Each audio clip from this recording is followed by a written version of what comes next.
ಬಳ್ಳಾರಿ ಜಿಲ್ಲೆ ಸಂಡೂರು ತಾಲೂಕು ಹೊಸ ದರೋಜಿ ಗ್ರಾಮ ಪಂಚಾಯಿತಿ ಅಭಿವೃದ್ಧಿ ಅಧಿಕಾರಿಗಳ ಮೂಲಕ ಇವರಿಗೆ ಮಾನ್ಯ ಶ್ರೀ ತುಕಾರಾಮ್ ಸಂಸದರು ಲೋಕಸಭಾ ಕ್ಷೇತ್ರ ಬಳ್ಳಾರಿ ಹಾಗೂ ಮಾನ್ಯ ಶ್ರೀ ನಾಗೇಂದ್ರ ಬಳ್ಳಾರಿ ಜಿಲ್ಲೆ ಉಸ್ತುವಾರಿ ಸಚಿವರು ಮಾನ್ಯ ಶ್ರೀಮತಿ ಅನ್ನಪೂರ್ಣ ಶಾಸಕರು ಸಂಡೂರು ವಿಧಾನಸಭಾ ಕ್ಷೇತ್ರ ಹಾಗೂ ಮಾನ್ಯ ಜಿಲ್ಲಾಧಿಕಾರಿಗಳು ಬಳ್ಳಾರಿ ಮಾನ್ಯ ಮುಖ್ಯ ಕಾರ್ಯನಿರ್ವಾಹಕ ಅಧಿಕಾರಿಗಳು ಜಿಲ್ಲಾ ಪಂಚಾಯತ್ ಬಳ್ಳಾರಿ ಮತ್ತು ಅಧೀಕ್ಷಕರು ಕರ್ನಾಟಕ ಕೆರೆ ಸಂರಕ್ಷಣೆ ಅಭಿವೃದ್ಧಿ ಪ್ರಾಧಿಕಾರ ನಿಯಂತ್ರಣ ಮತ್ತು ಸಂರಕ್ಷಣಾ ಬೆಂಗಳೂರು ಇವರಿಗೆ ಐತಿಹಾಸಿಕ ಕೆರೆಯನ್ನ ಸಂರಕ್ಷಿಸುವ ಬಗ್ಗೆ ಮನವಿ ಸಲ್ಲಿಸಲಾಯಿತು. ದಲಿತ ಪಂಥರ್ಸ್ ಆಫ್ ಇಂಡಿಯಾ ರಾಜ್ಯ ಕಾರ್ಯದರ್ಶಿಗಳಾದ ನಾಗರಾಜ್ ಬೋವಿ ಇವರೊಂದಿಗೆ ಸಮಾಜ ಸೇವಾ ಕಾರ್ಯಕರ್ತರ ವೇದಿಕೆ ರಾಜ್ಯ ಕಾರ್ಯಾಧ್ಯಕ್ಷರಾದ ಟಿಎಚ್ಎಂ ರಾಜಕುಮಾರ್ ಹಾಗೂ ಗ್ರಾಮ ಪಂಚಾಯಿತಿಯ ಗ್ರಾಮಸ್ಥರಾದ MS Gurumurthy, Mayanna, U Bhima, B Gopal, B ಶರಬಯ್ಯ,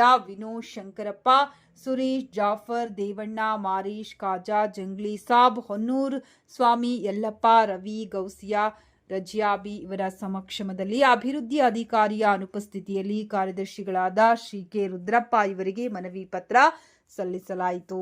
ನೀರಾವರಿಗೆ ಆದ್ಯತೆ ನೀಡುವ ಹಿನ್ನೆಲೆಯಲ್ಲಿ ದರೋಜಿ ಕೆರೆಯನ್ನು ಕ್ರಿಸ್ತಶಕ 1797 ಆಸುಪಾಸಿನಲ್ಲಿ ಮೈಸೂರು ವಿಲಿ ಟಿಪ್ಪು ಸುಲ್ತಾನ್ ನಿರ್ಮಿಸಿದನೆಂದು ಹೇಳಲಾಗುತ್ತಿದೆ. ನಾರಿ ಹಳ್ಳದ ನೀರು ದರೋಜಿ ಕೆರೆಗೆ ಹರಿದು ಬರುತ್ತದೆ.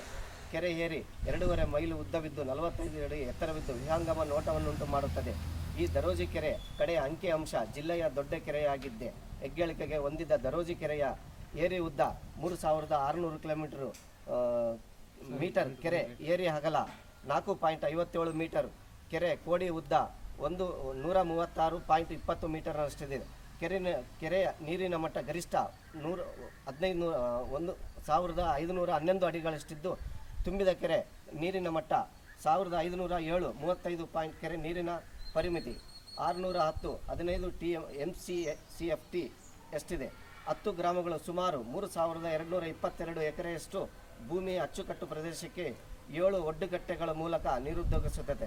ಈ ಭಾಗದ ಬೆಟ್ಟಗುಡ್ಡಗಳ ನೀರಿನ ಪ್ರವಾಹ ತಡೆಗಟ್ಟಲು, ನೀರಿನ ಬರ ನಿವಾರಣೆಗಾಗಿ, ಕೃಷಿ ನೀರಾವರಿಗಾಗಿ, ಮೀನುಗಾರಿಕೆ ಮತ್ತು ಹಸಿರು ವಲಯವನ್ನಾಗಿ ರೂಪಿಸಲು ಅಂತರ್ಜಲ ಮಟ್ಟ ಹೆಚ್ಚಿಸುವ ಹಿನ್ನೆಲೆಯಲ್ಲಿ ದರೋಜಿ ಕೆರೆ ನಿರ್ಮಾಣ ಮಾಡಲಾಗಿತ್ತು. 1851ರಲ್ಲಿ ದರೋಜಿ ಕೆರೆ ಒಡೆದು ಆಗಿನ ಬ್ರಿಟಿಷ್ ಆಡಳಿತ ಬಳ್ಳಾರಿ ಜಿಲ್ಲೆಯ ಕಲೆಕ್ಟರ್ ಎ ಆಥೆವ್ 1853ರಲ್ಲಿ ಹೊಸ ದರೋಜಿ ಗ್ರಾಮ ನಿರ್ಮಿಸಿದ್ದು, 2009ರಲ್ಲಿ ಸುರಿದ ಕುಂಭದ್ರೋಣ ಮಳೆ ನೆರೆಹಾವಳಿಯಿಂದಾಗಿ ಉಂಟಾದ ಪ್ರವಾಹಕ್ಕೆ ದರೋಜಿ ಕೆರೆಯ ಕೋಡಿ ಕೊಚ್ಚಿ ಹೋಗಿತ್ತು. ವೀರಭದ್ರೇಶ್ವರ ದೇವಸ್ಥಾನ ಬಳಿ ಕೋಡಿಯನ್ನು ಪುನರ್ ನಿರ್ಮಿಸಲಾಯಿತು. ಇಂತಹ ಬೃಹತ್ ಕೆರೆಯನ್ನು ವಿಜಯನಗರ ಉಕ್ಕು ಕಾರ್ಖಾನೆ ಸ್ಥಾಪನೆ ಮಾಡುವ ಸಲಹದಲ್ಲಿ ಕಂಪನಿಯ ಆಡಳಿತ ಮಂಡಳಿಯ 1994-95 ಸಾಲಿನಲ್ಲಿ ದರೋಜಿ ಗ್ರಾಮವನ್ನು ದತ್ತು ತೆಗೆದುಕೊಂಡು ಮಾದರಿ ಗ್ರಾಮ ಮಾಡುತ್ತೇವೆಂದು ಆಶ್ವಾಸನೆ ಕೊಟ್ಟು, ಆದರೆ ಫಲಶ್ರುತಿಗಾಗಿ ಕೆರೆಯ ನೀರನ್ನು ಬಳಸಿಕೊಳ್ಳುತ್ತೇವೆ ಎಂದು ಅಭಿವೃದ್ಧಿಯ ಹೆಸರಲ್ಲಿ ಜಿಂದಾಲ್ ಉಕ್ಕು ಕಾರ್ಖಾನೆ ಮತ್ತು ಇನ್ನಿತರ ಕಾರ್ಖಾನೆಗಳು ತ್ಯಾಜ್ಯದ ಮತ್ತು ಕುಲಕುಷಿತ ನೀರು ಕಲುಷಿತ ನೀರನ್ನು ಕೆರೆಯ ಒಡಲನ್ನು ಸೇರಿ ಜಲಮಾಲಿನ್ಯವಾಗುತ್ತದೆ.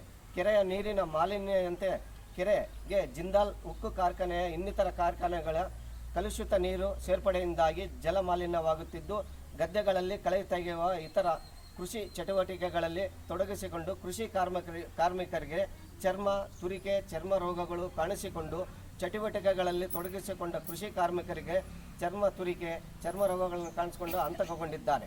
ಗದ್ದೆಯ ಮಡಿ ನೀರು ಕುಡಿದು ಕೃಷಿ ಕಾರ್ಮಿಕರು ಜಾನುವಾರುಗಳು ನಾನಾ ಆರೋಗ್ಯ ಸಮಸ್ಯೆಗಳಿಗೆ ಈಡಾಗುತ್ತಿದ್ದಾರೆ.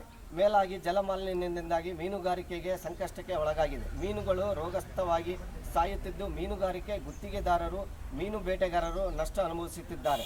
ಕೆಲವು ವರ್ಷಗಳ ಹಿಂದೆ ಮೀನುಗಳು ಮಾರಣಮೋಮವೇ ನಡೆದೇ ಪತ್ರಿಕೆಯಲ್ಲಿಯೂ ಸಹ ಬಂದಿರುತ್ತದೆ. ಆದರೂ ಕಾರ್ಪೊರೇಟರ್ಗಳ ಹಣದ ಅರ್ಭಟಕ್ಕೆ ಎಲ್ಲವೂ ಮೌನವಾಗಿದೆ.